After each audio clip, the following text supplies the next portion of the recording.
Congress MIM BRS కలిసి బీజేపీని ఓడించే ప్రయత్నం చేశాయని ఆరోపించారు బీజేపీ రాష్ట్ర చీఫ్ రామచంద్రరావు. ఢిల్లీ లిక్కర్ కేసులో కవితకు క్లీన్ చిట్ రావడంపై స్పందించారు. సాంకేతిక ఆధారాలపై క్లీన్ చిట్ ఇస్తే ఆ వ్యక్తి ఇన్నోసెంట్ అని కాదన్నారు. దీనిపై సీబీఐ అప్పీలుకు వెళ్లే అవకాశం ఉంటుందన్నారు. ఢిల్లీ లిక్కర్ పాలసీ పైన ఫిర్యాదు చేసింది కాంగ్రెస్ పార్టీనే అని తెలిపారు. ఇంకా ముందుంది ముసళ్ల పండుగ, ఇప్పుడే అయిపోలేదని హెచ్చరించారు Ramachandra Rao.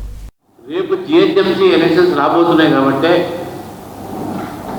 Congress is Muslim, Muslim is Congress అన్నటువంటి రేవంత్ రెడ్డి గారు ఈరోజు హైదరాబాద్ ప్రజలు ఈ కాంగ్రెస్ పార్టీ ముస్లింల పార్టీ అని చెప్పేసి ఇది మజ్లిస్ పార్టీకి సపోర్ట్ చేస్తుందని చెప్పి భయంతో రేవంత్ గారు అక్బరుద్దీన్తో మాట్లాడి ఈ రకమైనటువంటి స్టేట్మెంట్ ఇచ్చారు.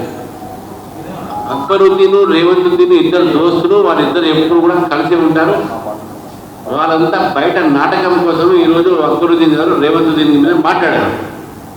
అంతేగాని అదేదో మాట్లాడినంత మాట్లాడినా ఆయన కాంగ్రెస్ వ్యతిరేకంగా మాట్లాడాడు, ఇప్పుడు సీఎంకు వ్యతిరేకంగా మాట్లాడేది ఏం లేదు. పక్కా వాళ్ళిద్దరి మధ్యన అండర్స్టాండింగ్ తోటి హైదరాబాద్ ప్రజలు కాంగ్రెస్ పార్టీ మజ్లిస్కు వారికి కంపు కారుస్తూ ఉంది.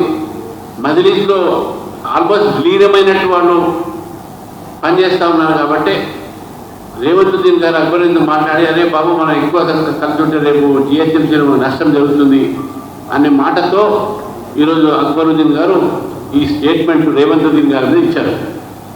ఇది మనం గుర్తుపెట్టుకోవాల్సిన అవసరం ఉన్నది. తెలంగాణలో ఈరోజు ప్రజలందరూ చూశారు. మొన్న జరిగినటువంటి ఒక ఎన్నికల్లో కూడా బీఆర్ఎస్, కాంగ్రెస్, ఎంఐఎం ఈ మూడు పార్టీలు కూడా కలిసి భారతీయ జనతా పార్టీని ఓడించే ప్రయత్నం చేశారు.